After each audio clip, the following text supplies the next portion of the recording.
Hello, everyone. Welcome to the Deep Take. I am here with writer and editor Melissa Gill from Las Vegas. And I'm so excited that she's here. She is a writer for Often on the Strip Media, and she's also written for several publications, including Thought Catalog, Beyond Thought Journal, and Flash Fiction Magazine. And today we are going to explore and dive into, some of the poetry that she's written, some of the poetry that she is writing currently, and some of the stories that she's told. She has a really great way with words, and I'm totally excited to step into her process and understand and get to know who she is as a writer. In this world. So, Melissa, thank you so much. I appreciate you. Thank you so much for having me. It's such an honor. I'm really excited to be part of your project. Thank you so much for having me. Yeah, of course. Yeah, let's dive in. So, I know that you've been doing this for a while now, and every writer has their own process and journey and sort of what inspired them to kind of get into this work. So can you describe to me the very first moment when you put pen to paper and you actually were intentionally writing a story? Like, can you describe that moment to me? Who was there? Um, how old were you? And who were you exactly? Like, who was Melissa at the time? I started really young. I started when I was in elementary school, but it was sort of like make believe and play at the time because I was so young. So I didn't even realize I was into storytelling at that young of an age. But my friends and I in elementary school, we tried to start like a scary story club during recess. And we would write and then we would tell them out loud and read them. And it never really worked because everyone was, young and distracted by everything else. Yeah. But we tried that. And then the next time I remember really seriously trying to write something was in middle school. And my friend Sky and I, we would go to her family reunions in Utah, and I got to go with them for a few different summers. And my experiences there really inspired me to write this adventure story, like with her and her cousins as the characters. And we would just do all these things in the mountains in Utah. And I got to 100 pages in like one of those ring binders. And then I started to go back and read it, and I didn't like it, so I threw it all away. No, not the first draft. Yeah, I didn't know the meaning of like a rough draft being, something you shape and you hone. It's not supposed to be perfect right off the bat. Yeah. So right.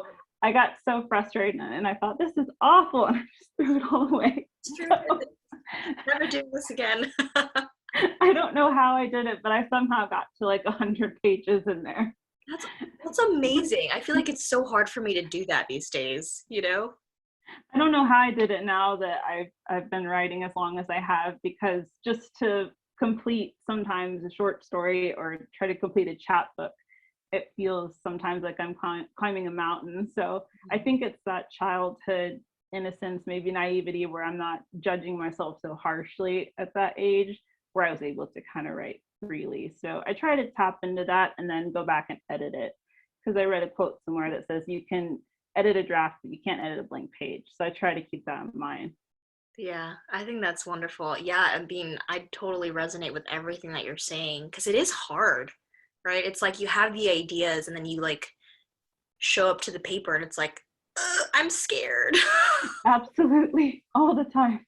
All the time. All the time. And exactly that, it feels like climbing a freaking mountain some days. Mm-hmm. Absolutely. Yeah, so like, okay, so we're gonna sort of jump around here, but that's a very interesting point that you bring up. How do you even move through that? Like, have you learned and figured out like within yourself, what helps Melissa like move through that page? A lot of it is just having patience and trying to sort of experiment. Sometimes I'll start writing something a certain way and it doesn't feel right, so I'll try to rewrite it. So a lot of it is experimental back and forth. But then other times it almost feel like I caught lightning in a bottle and I have this great idea. I have to get it down right now. And it's not perfect yet, but I have at least a good substance to work with and to chip away at. Um, but a lot of times I try to go in with kind of a loose base of outline, and then I can fill in the spaces as I go along. That's kind of been part of my process now. I try to know the beginning, the middle, and the end, but then I don't know how I'm going to get to them. I just kind of know the beats. Mm, So that's kind of in my process. interesting. Okay. So it's like it helps you to have like the skeleton or like a solid outline, and then you can fill in the gaps as you go, sort of thing.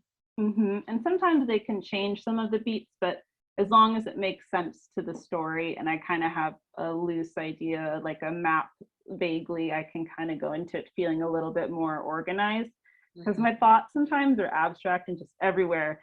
So I just have to try to zone them in and try to make sense of all of them. Yeah, that's fair. Sometimes you gotta, I mean, writers, we're just kind of all over the place sometimes, and we need to organize those ideas and feelings and emotions and thoughts and just kind of hone it all in. So I totally get that. Um, so that is fascinating that you seriously like filled up this entire like it was like a binder or like a book. Yeah, it was one of those old school binders where you had the clear what you call it, the pocket on the front or the pouch where you could take all those pictures and put them in from like the mall or Also, the ones that you draw. So it was one of those really old school binders, and it was just loose leaf lined paper. But yeah, I just have been writing in that. That was my first one, oh, and it awesome. was funny. It was so funny looking back now because I have horrible handwriting, so I'm grateful for my notes on my phone and the apps and stuff so I can read what I wrote. Yeah, otherwise it's just like chicken scratch on paper, right? Yeah. Absolutely. Yeah. That's awesome. So, how old were you when you filled up that binder? I was in middle school, so I want to say I was probably around maybe like 13 or 14, like maybe like freshman year, like somewhere around that time. I think it was from eighth grade into ninth grade in that summer. Okay. And like, were you filling up this page every single day? Like filling up the binder every single day with just uh, I was filling it up like along like the family reunion trips I would go with her. And I would kind of just add on to them throughout like the trip because I think we'd be there for like close to a week or something roughly like that. mhm. And I wrote it I think during the trip and then before and after. So kind of in that week timeline, I was just writing a little bit, but I think it took probably like a couple of weeks total Okay. off and on. Yeah. Wow. It is so crazy how like as writers, or maybe just artists in general, we kind of tend to forget about that like curiosity, that the naive part of ourselves that just like just will just create anything just for the sake of it. And I feel like as you get older, you just develop as an adult, you start these fears start like weighing on you and doubts and like kind of prevents you from creating just about anything when really like all we really need is some curiosity and um, some innocence with it. So I yeah. completely agree. Absolutely. And I think the more older that I became, the more aware I became. So that's when a lot of like the anxieties and stuff would set in. Whereas as a child, all those worries didn't seem to weigh on me. So I definitely feel that over time and with age and experience, those fears creep in because you learn about different things and it creates new tensions and new feelings that maybe I hadn't felt before. Yeah, yeah, absolutely. Yeah, it's a very interesting point that you bring up for sure, and I'm sure a lot of writers kind of go through that exact thing. Um, I want to sort of talk about your work because I really love like just the poetry that you put out and also just like your why behind your poetry. I think you do a really great job at sort of connecting your own thoughts with the poetry that you're putting out. Like it's not just about the poetry, it's like the reason behind it, sort of thing. And I think you do a really great, seamless job, you know. Thank you. It means a lot because anytime I share it, I'm super nervous because I don't know how it's going to be received, and I don't know if it's going to be something that feels like it's just going to be clutter in the void once I put it out there, or if it will resonate with someone, which is what I'm always hoping for. What I aim for is to connect with people through it. So when I connect with someone, it's really special to me. It means a lot. Yeah, absolutely. I love it when you post. I'm like, oh, Oh, this is thank Melissa you. Toad. Like, what is she thinking? Thank Yeah, you. it's Thank you awesome. so much. Yeah. Um, so I want to dive into the poem Wildflowers. I know it's like one of your poems that is displayed. So I'm assuming it's one of the poems that you are proud of and is very close to you. So can you talk about your writing process for this particular poem and who were you when you wrote this poem and how has that changed? So I wrote this poem, I want to say probably a year or two ago. And I had been writing all of these micro poems. And at first, I tried to start like an Instagram just dedicated to that. But then I learned later on that publishers consider it published if you put it on the internet anywhere. So I said, oh no, I put all this stuff out. I can't send it anywhere. So I decided not to do that anymore. Although for some, that I mean, that can be very successful. It just depends on your route and how you want to go. Mhm. But for me, I was like, no, no, I'm sentimental. Sometimes I like to see it in print or like in something like that. I want to have the chance to do it.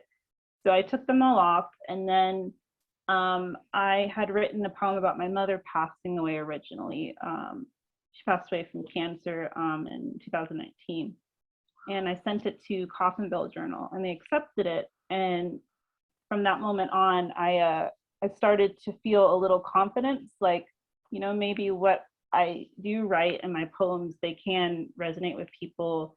And they were really touched with how I wrote about losing my mom. So after that, I gained the confidence to send more poems out. Excuse me. So when I wrote Wildflowers, I thought, well, maybe this will resonate with someone too.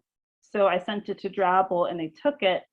And I was really excited because it was a very personal poem because I was reflecting on past heartbreaks and Mm, how sometimes I would feel that the reason someone had been attracted to me was my free spirit when I was younger. But mm. then when I would get in the relationship with them, it was like they would try to tame me or they felt maybe threatened by it or scared of it because they couldn't predict it. So the Wow. poem kind of came from that idea that I was in these relationships in my past that I was this free spirit and the person that they liked in the beginning was not the person they wanted to be with maybe necessarily. It was more like a dream or a fantasy kind of thing, and then in real life they thought, oh, maybe this isn't what I thought it was. So I felt like the Wildflower poem tried to illustrate it, tried to capture that feeling of being creative and being free, but also feeling kind of torn between wanting the stability of being in the room and being admired by the person, but then not growing and not being a part of that aspect of yourself because you're pulled away from it. That is so beautiful. I Thank yeah, it's no you. wonder that I resonated with that poem because I feel that in my personal life. Oh, You know? oh. Yeah. It's, it's it's always tough because it's a sad feeling, but it's good to feel connected to someone through it and not feel like you're facing it alone at the same time. Oh, So yeah, that is beautiful. That was so beautifully articulated. Um, yeah, because I think that's probably the season that I'm in, or sort of the the thoughts and ideas that I'm trying to navigate in my own personal life. So I think that's wonderful. So tell me about this. Like when you're writing a poem like Wildflowers, like what does that look like for you? Like are you at your desk? Are you, drafting away in a park? Like what exactly does that process look like? It can vary. It can be anywhere from I'm watching a TV show and this idea just pops out of nowhere in my head and I have to get it down, or it could be like 3 in the morning and I can't sleep, and then all these thoughts just start coming towards me. So I just start writing.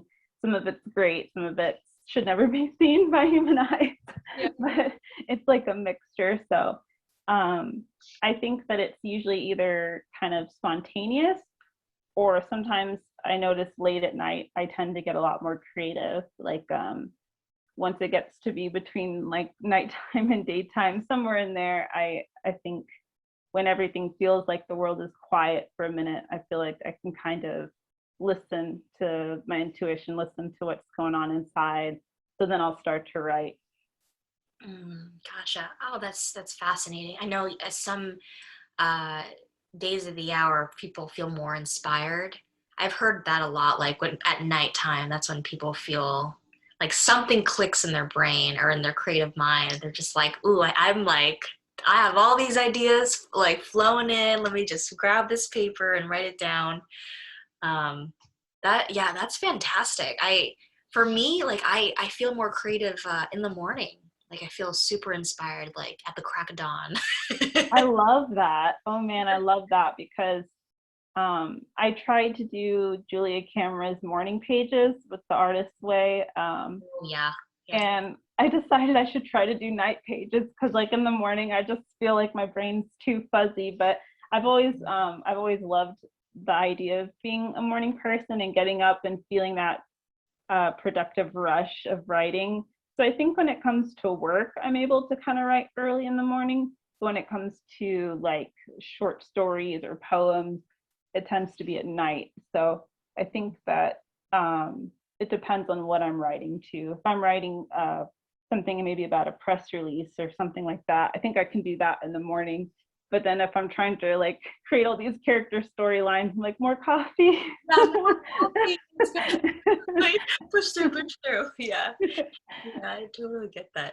Um, yeah, that's fantastic. So, like in particular with Wildflowers, like where were you exactly when you wrote this? Was it like an everyday sort of process of like drafting and redrafting? Like, had you just got out of a relationship? Like, who was Melissa at that time?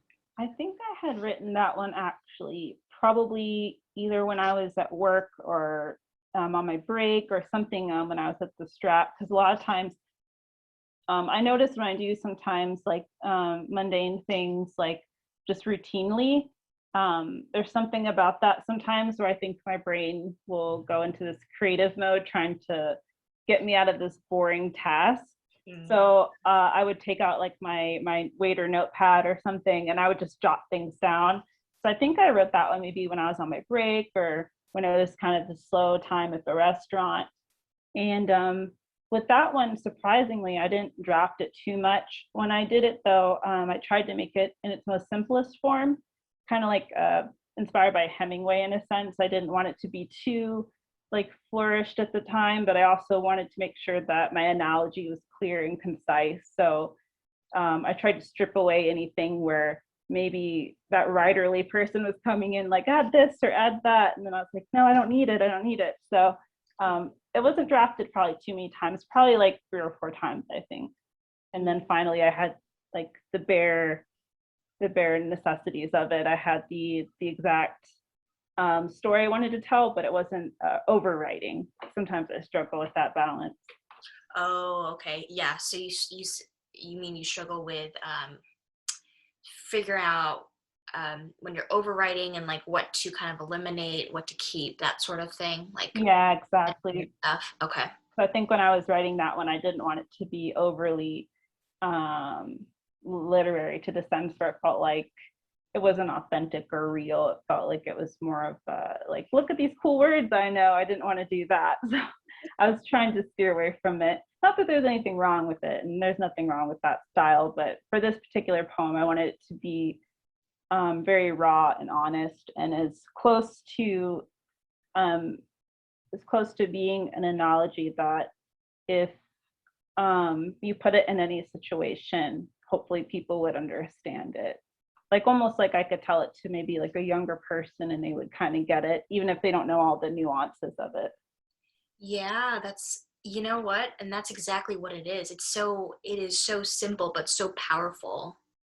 Thank Like the you. language is very clear and it's just very simple, but it holds a lot of weight. And I think that's good writing. That's really excellent and good poetry. When you don't need to like use a bunch of like crazy, advanced, flowery words, you can just say the thing and it means, so much more than that. So, Thank you. Yeah, I was definitely going with like a Hemingway thought in mind, like just keep it to like bleed on the paper kind of thing. yeah, yeah, yeah. I think that's really great. Um, so a question popped into my brain just now.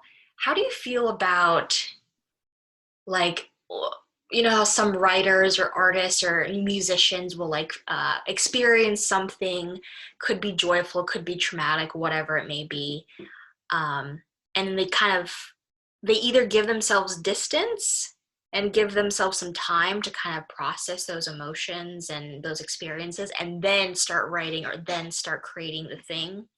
How do you feel about that? Like, where do you stand? Are you the type of person that's like creating as you're in the situation, or do you sort of give yourself some time to process and then start creating the thing?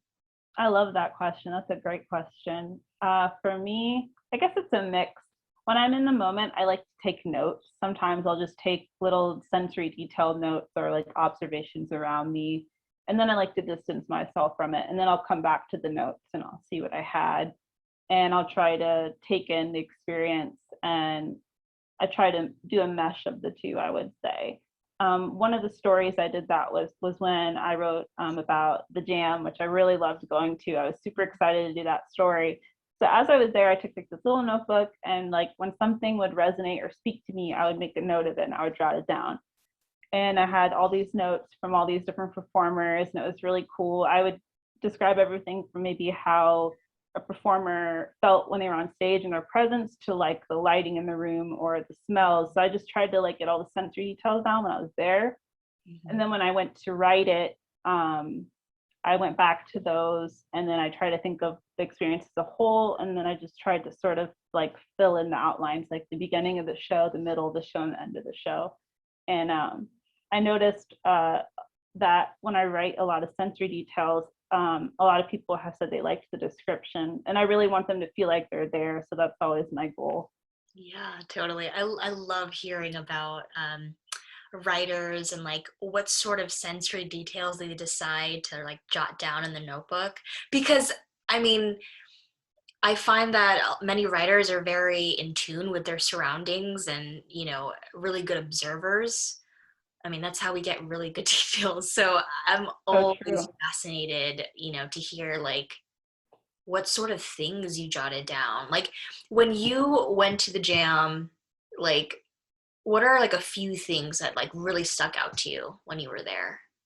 I would definitely say the energy of the crowd. Everyone was just so lively and vibrant and just excited to be there, whether they were friends to perform on stage or Mhm. they might have just been a fan and they'd been kind of following them throughout their creative journey. And then the performers themselves just being excited to be in their element, to be on stage and to perform their own art and their own stories.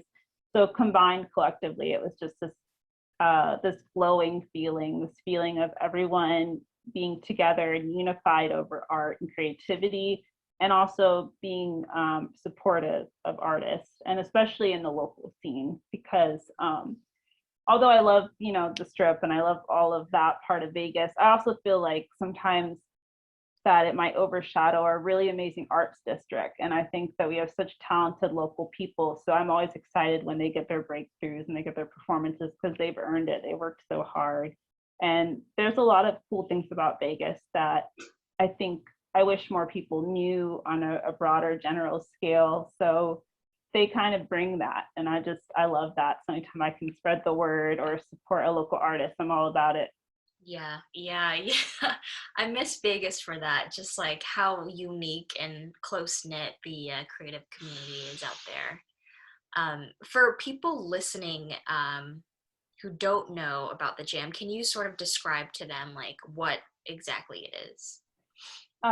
So for me and what I experienced is it was this really cool showcase of all of these talented people. And it started out kind of like this low key open mic night, and it just grew and grew. And now it's this really awesome production. And they even, one of their guests, they'll take votes on their Instagram. So, I mean, literally, the people that are going to watch, they're picking who's going to be on stage. And I just think that's so cool. And yeah, it's just like this cool talent showcase where you have musicians, DJs, rappers, poets, and just this variety of all these different performances in one. So it's really special. That's so awesome. Cool. In, to kind of like circle back to the question, so you sort of feel like you kind of toggle in between both, right? So Mhm. sometimes there will be distance before you write something. Other times you'll be right in the midst of it, like writing as you're feeling and going and experiencing the situation. Absolutely. Yeah, I'd say I'm sort of a mix when it comes to my writing process and how I get the story out. And it all depends on what I'm writing. I think what takes me the longest to write is anytime I write fiction because Mhm. with fiction, it's pretty much purely out of my imagination in my head, and then whatever influences at the time that I have, whether it's who I'm reading, I'm watching, who I'm speaking with, might have an influence, just observations. Whereas with journalism and poetry, uh, I feel sometimes that I can come up with the rough draft pretty quickly, even if I might have to make some edits. But fiction, sometimes I'll get stuck on those areas where I'm like, I don't want to have a plot hole, or I feel like my character will take a mind of its own and go another direction. And then I'm like, oh no, what do I do now? Yeah, I'm like stuck. I've hit a wall. Yeah. So I think the most challenging for me is fiction. And then I recently have been trying to work on writing personal essays.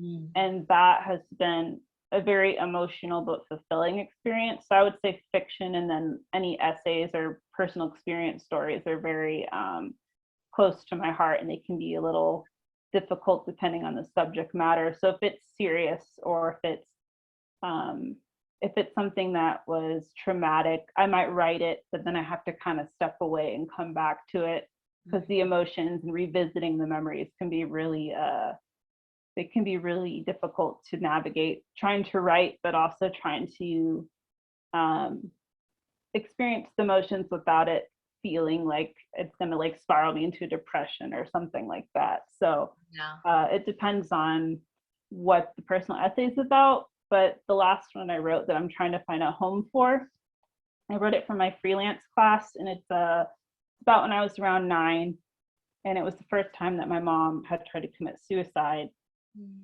and she was schizophrenic and bipolar. So I was young and I didn't really know what those things meant. And I wrote a whole essay about it. I've sent it a couple places and they didn't take it, which is okay. It happens. But I really want to find a home for it because when I read it out loud in class, it's the first thing I ever read where when I got before I could even get to the end, I was just like crying. I was in tears. I couldn't even almost finish it. And some of the classmates said that it resonated with them. And that was the moment when I thought I should find a home for it if someone else resonates with it. Because at first I didn't know if anyone would. It was more like a self journey discovery thing. And then when that clicked, I thought, sorry, I thought this is powerful. So maybe, maybe more eyes should see it, and maybe it'll inspire them to tell their story. So Wow. that Yeah, one's been difficult. that's fantastic. I mean, I'd love to read it someday. That's wonderful. And again, personal essays are extremely challenging. because you kind of have to take breaks. You can't just like push through and feel all the emotions and put it onto paper. Sometimes like you really have to step away and give it some time and then come back. um, Absolutely. That's been my experience because the story went through a lot of edits, but there would be weeks at a time when I would just kind of put it in a drawer and say, like, I can't be in that place right now. I can't go back to that place right now. So when I would take it back out, I kind of had to almost arm myself, like, this is going to be tough, but I can get through it. I need to do some editing. So I'm hoping to find a home for it. If not, though, I decided maybe I could put it up on a blog or on Medium or something like that. But right now it's in the query stages, so just trying to get it out there. yeah, I'm trying to think if there's like any other publications that I know of that would definitely take that. I mean, someone is going to there. It's gonna find a home like Thank you. soon. I really appreciate that. Yeah, that's a really powerful story. I mean, is it being told from like your child self, or is it like reflections from that time, or It's how? from my child self, but I do have parts where I try to use a device of italics where it would be from my child self, and then the italics would be like in retrospect or like feelings I had later on in life, to where I thought, maybe I didn't see the situation clearly then, but there's things that I understand. I empathize now with my parents. And when I was a child, these are things that maybe I felt really hurt or they felt really traumatizing. But now that I see the scope of things and I see how each of them could have felt, like my dad, my mom, my sister, it made me feel connected to the story in a new way. So I wanted to kind of also add those in, just because um, at a 9-year-old age, it's hard to like comprehend some of those complex issues. So I wanted to show that there's been some growth in me since that 9-year-old. So it's the 9-year-old, and then there's like kind of like commentary, I guess, between it, between like scenes and stuff. Whoa, wow, that is really powerful, Melissa. Oh my gosh, I Thank you. can't wait to read it. That's yeah, that's such a hard thing to do. I mean, just the whole process in itself. So I'm assuming that you're going to include like your family members in there and sort of their dialogue as well, like at the time, or Yeah, I have them in there. I just have them sort of with the generic names mostly. Like I could just refer to them as mom and dad because of my age and my sister. And there was a family friend at the time that was kind of involved. So she plays a very small part in the story, but it's an important part. So um, they're in it, but I tried to kind of distance them in the sense that like I didn't really use anyone's names or anything like that. So also I think it helps the reader too, in the sense, because maybe they can put themselves in the kid's eyes if they just hear mom and dad as opposed to like maybe like a name or something. mhm. And just also because I didn't call them, by their names, so it felt more authentic to me to just refer to them as dad or mom or sister. So Right. um so they're definitely in it, but I tried to kind of keep like a little bit of a boundary for them in a sense too, to where I didn't like put their names in it. Yeah, and I think that's I think that makes sense too because it's sort of you're sort of focusing in on like your 9-year-old self, and like that's like what you would call your your families by not necessarily their names, but like mom, dad, that Hmm. sort of thing. So that kind of adds to that whole narrative about that really captures like your child self's experience. So yeah, that is so brilliant. I am Thank so you. excited to read it. um, I wanted to circle back to wildflowers. And we talked about the process, we talked about like who you were and the reason behind writing this wonderful poem. Can you sort of just flesh out like how you've changed since then, like what, like who is Melissa now from like that Melissa that had written that poem? That's great. I love that question. I would say from when I wrote that poem to now that I'm really grateful to be in a really healthy relationship with my husband. So I'm in a really good place with that. And now I'm actually at a place which is kind of cool where I'll write like happy love poems sometimes. And I know there's that whole stereotype of sort of like the tortured artist, you only write when you're hurt kind of thing. But I like that I can experience both of the spectrums in a way. Like if I reflect on my past, I can still feel the heartbreak almost like yesterday. But if I reflect on now, it's a happier, more joyful, more positive poems that can come from that. So it's a cool contrast, I think. Yeah, yeah, that's amazing, and I'm so happy to hear that you can, sort of write about both. Yeah, the whole tortured artist thing, I mean, maybe it's a cliche. I hope it is. I can't help but think that we can't. There's some people out there that think that they can't write about the joyful things in life too. You know. I think so. I think some people might feel challenged by it. I know that I do sometimes because, um, and unfortunately, I feel like that the sad and depressing stuff or the upsetting stuff, um, it seems to be something that unfortunately people are more drawn to and connected to just because they've had their own. Whereas with the happiness, I think maybe it's more specific to the person. So maybe it's harder to capture that. Like happiness to one person could be different to another. So I don't know if that has to do with it, if that's part of the challenge. But I think for me, a nice middle ground that I find is if I express gratitude or thankfulness, which is like a positive emotion, I think that is something uplifting and it's a little bit more universal. So I definitely try to write about that too sometimes because I think that it can maybe hopefully put someone in a different headspace and like sort of shift things in a way that they might think a little differently or they might realize that there was something in front of them the whole time and they didn't know that they could celebrate. So, Yeah, yeah, that was beautifully said. I love that. thank you. Um, my next question for you is, what are some of your favorite books, and then why? Oh man, I saw this question. I was like, oh, this is going to be tough because I I bet. favorites are always tough because I read so many different genres and I like so many things. So when I was thinking about the question, I thought I would think about books that have maybe been really impactful or that inspired me to write or something to them that makes them something I would recommend to everybody. The first one that's been really influential on me recently, I read it during quarantine and a friend had sent it to me as a gift, and it's Jason Reynolds' Long Way Down. Mm, I don't know if you've read that one yet, not yet. but it's a book that's it's all written in poetry form. So it's a novel, but each page is a poem, and Mhm. it's this continuous storyline. But you can also pull out poems separately, and they're strong enough to stand on their own. So I thought that was really really cool. And the author Jason Reynolds, he kind of describes it as a Christmas Carol meets Boys in the Hood, because he's a Black author.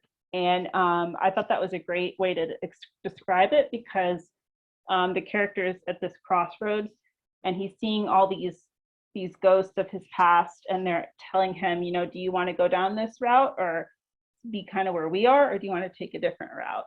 So it was a really cool internal struggle that you can see in the character, but it's displayed so vividly. So basically, it's really sad, but basically the brother of the main character, he dies from gang violence in the beginning, Mhm. and they're kind of taught these rules that they're told throughout the book, and one of them is to like take revenge. So he's in this crossroads of should I take revenge or should I take another route?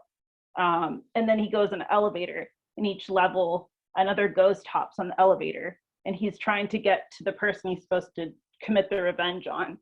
So that at the end, you don't know if he does it or not. So it's really good, really Wow. good. So Jason Reynolds, that's the author? Yeah, he's fantastic. He's I'm writing this down. That sounds, he's so good. It's oh my gosh. one of I, the few books I've read more than once. what's that one book, that particular book called? Long Way Down. Long Way Down. Wow,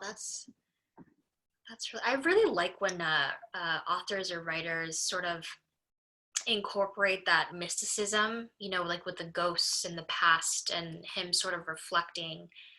I think, yeah, I think that those are really, really powerful themes. Wow, okay. So you'd say that's like the first book that comes to mind, right? When you think about like favorite all-time books. Yeah, ever since I read it, I thought it would be so cool in my own way to tell a story through my poetry chapbook where each poem can go together like his, but they can stand on their own separate, and that there's also this bigger picture. There's this bigger internal struggle going on. So in my debut poetry book, that's really what I want to try to do, is I want to try to have it almost be like it could have been a novel, but the style and the route I chose was a poetry book instead. Okay. Okay. And I'm assuming like the poems are just going to be just as short, but if there's going to be like a common through line, but the Mm-hmm. poems can stand on their own. That's exactly my goal, is to do that. And that's what I felt like he did so wonderfully, and that's what inspired me to try to write a story like that and a poem like that, to combine fiction and poetry in a sense, to where um it could go either way, but I chose the poetry route because for me, I guess it comes the most naturally. Like, I write poems probably more than I write anything else, so it just feels second nature. So that's, I think, why I would like to write my first book in that way. Wow. Oh my gosh, I am so excited for you, Melissa. This is so, I'm like getting jazzed up about all these ideas and Oh, good. Thank you. That's so makes me great to really hear. happy. I love it. I need to stay connected with more writers because obviously it makes me so darn happy and it inspires the shit out of me. So Oh, it is so mutual. I'm so inspired by your work as well, and I can't say that enough. So anytime I see that you come out with something, I'm like, oh, I got to go read that. means a lot. Yeah, I mean, writing is hard. I mean, we all know that. So Absolutely, it really is. yeah, when we can kind of like tap each other on the shoulder and be like, hey, you did amazing work there. I know it was hard, but like this turned out beautifully. Yeah, it totally, it means so, so much. So yeah, I'm all jazzed up. I can't wait for, the future work that you'll put out. Oh, thank you. Thank you so much. Yeah. So my next question for you is why writing? Why storytelling? And what does this all mean to you?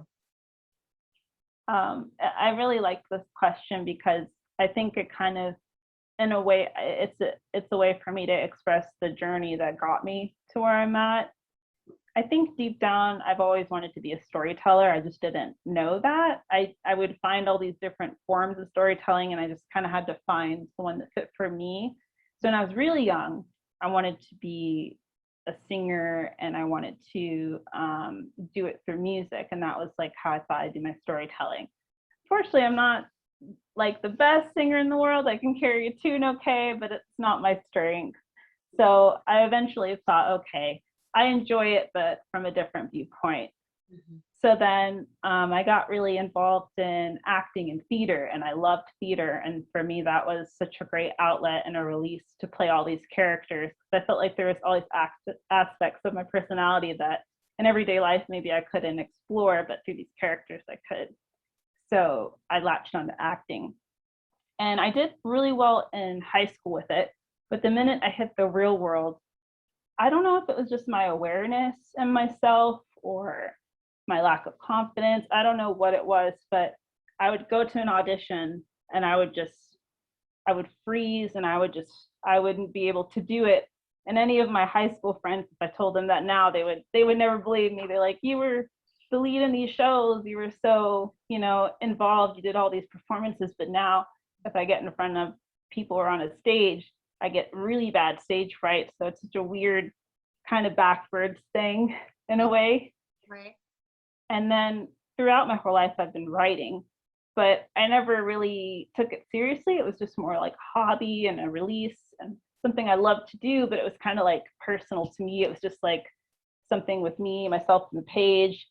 And I didn't think about it turning into something more of a career like until I was going to college and I was trying to figure out what I did.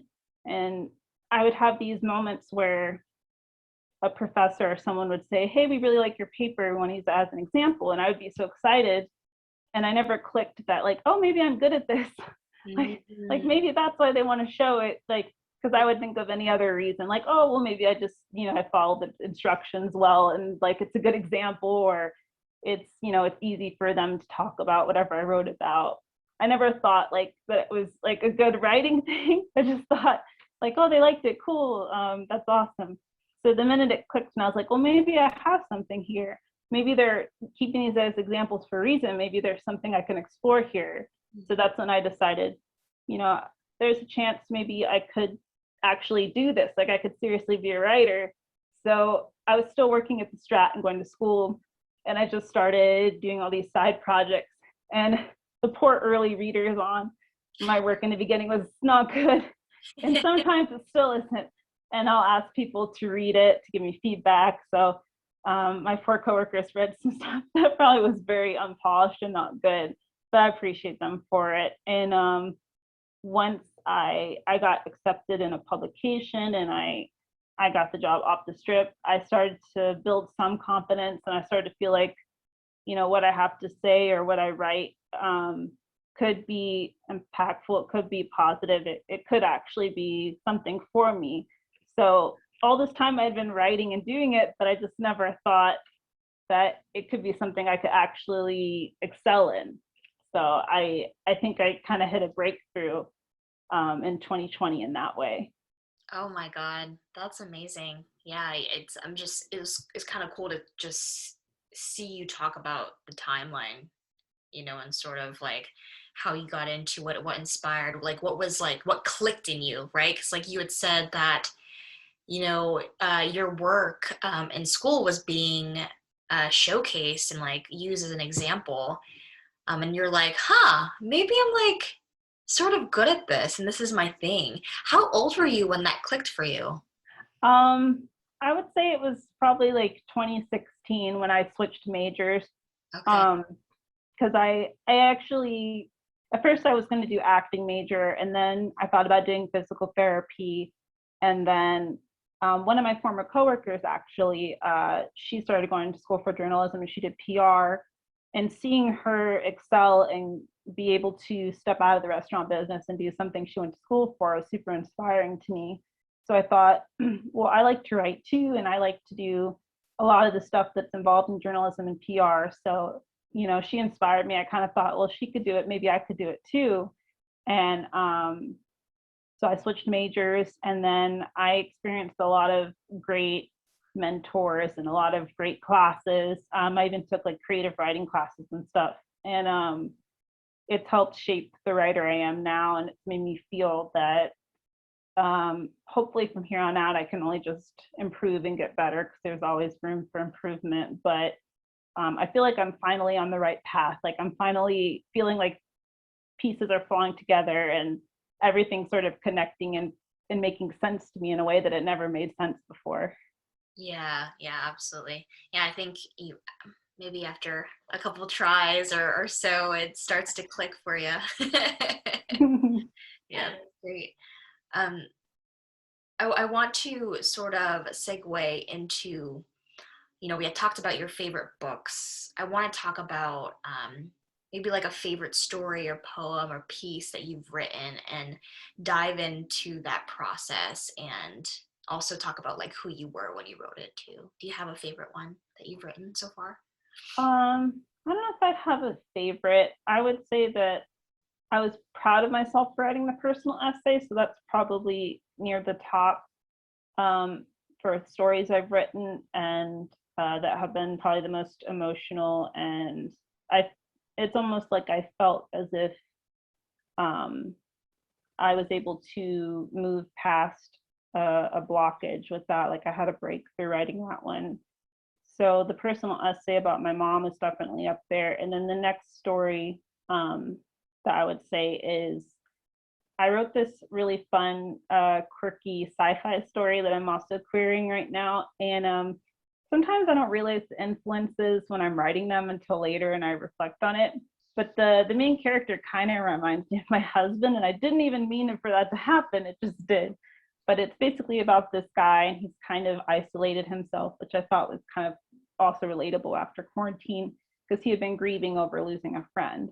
Mhm. So his way of processing and coping was he kind of just decided, I'm going to do my own thing. I have this like repetitive schedule that keeps me from letting my mind linger off or hopefully not grieve in a way that it would be stressful for the character. So he's kind of in this space where he's like working and then he like does his hobbies, and then he goes to sleep and does it over and over again. And his sister, who also lost someone, always reaches out to him, and she wants to connect with him because she's grieving too. But his process is just kind of to be on his own, to deal with it by himself. So he doesn't realize it, but he does miss like the personal connection. He just has been alienating himself for so long, he doesn't see it. So then the sci-fi part comes in, and he's kind of zoning out and hears like a crash in his garage. And Mhm. this little alien thing like crashed into his garage. And he makes friends with the alien, and the alien is actually on a trip to get something for his sister because she's not doing well. So there's like a parallel there. Oh, interesting. Um, so Huh. yeah, it's kind of like a fun. It's a little more lighthearted, but it has like a serious undertone to it.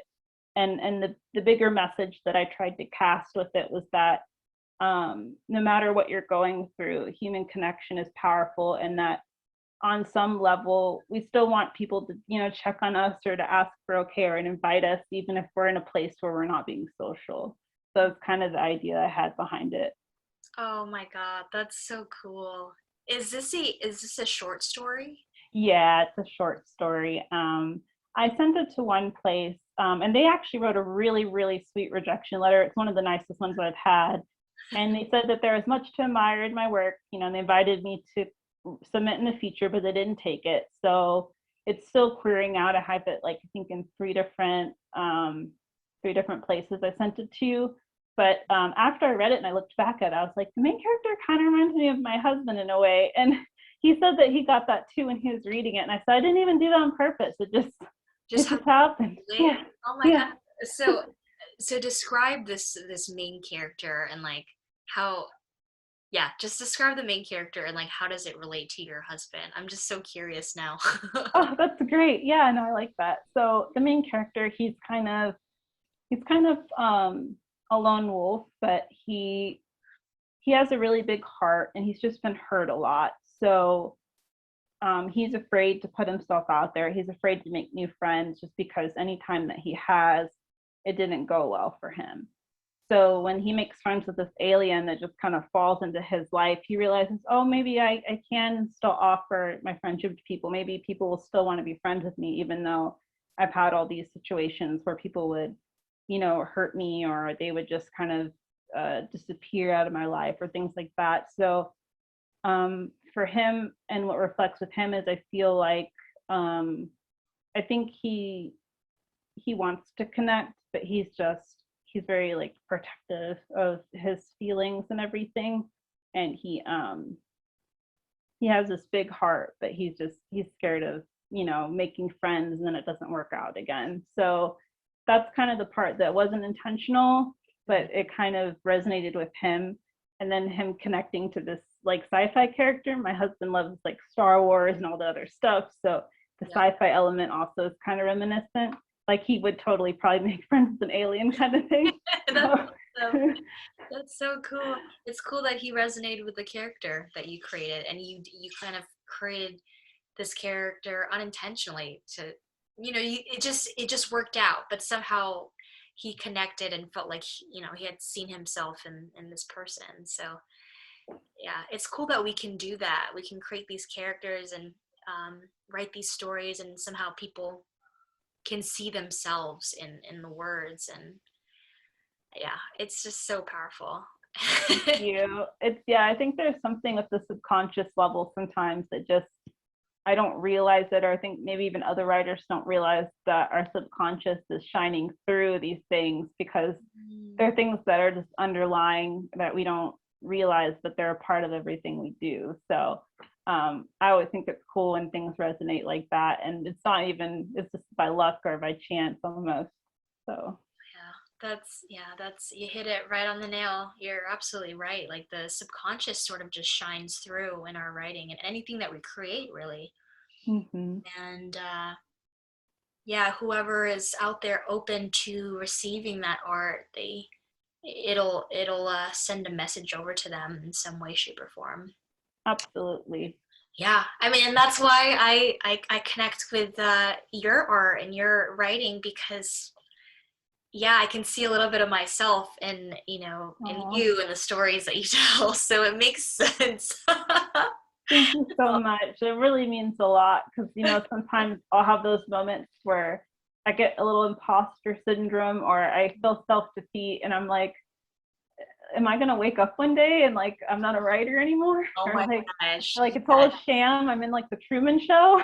Oh Like, my God, it's so brutal out here. It really is. I mean, gosh, the amount of times I've brought up imposter syndrome to other writers, and they have, brought it up to me. Like, it's like this universal thing that we all feel. Like, I don't, if you're a writer, you're a writer. We somehow just, easier said than done to actually just believe it. But, yeah, if you're writing something that matters to you and it matters to other people, I mean, you're a writer, you know?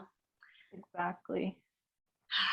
So we've sort of, talked about your process, your favorite stories. We learned a little bit about who Melissa is and why you've decided to write the stories that you tell. I want to kind of wrap it up and bring it back to my last question. And that is, if you could tell your past, present, and future self one thing, what would you say? I've thought about this because it comes up a lot, I notice, as a prompt for different things, whether it's like one of those journals you fill out, or even sometimes younger class assignments or things. And I think overall, the way that I sum it up and the way that I can express it is, I would tell my younger self at every stage that things get better. Because when you're in the heat of the moment, or things are awful and it feels sometimes like you can't see any positivity or any light in what's going on, somehow I've overcame it. I survived it. Sometimes I don't know how, or it feels like I won't, but I did. So I always tell myself that things will get better. So when I tell myself that, I can kind of try to get past the hurdle. I can try to move forward, because there's something better, because things will get better. Mhm. Yeah, that's beautifully said, Melissa. Thank you so much. Thank you. Thank Yes. you. So with that said, yeah, where can people find you? Where can people find these wonderful stories? I try to keep my my Instagram pretty up to date. I would say if you go to my Instagram, there's a link in my bio, and it's whatever I currently worked on.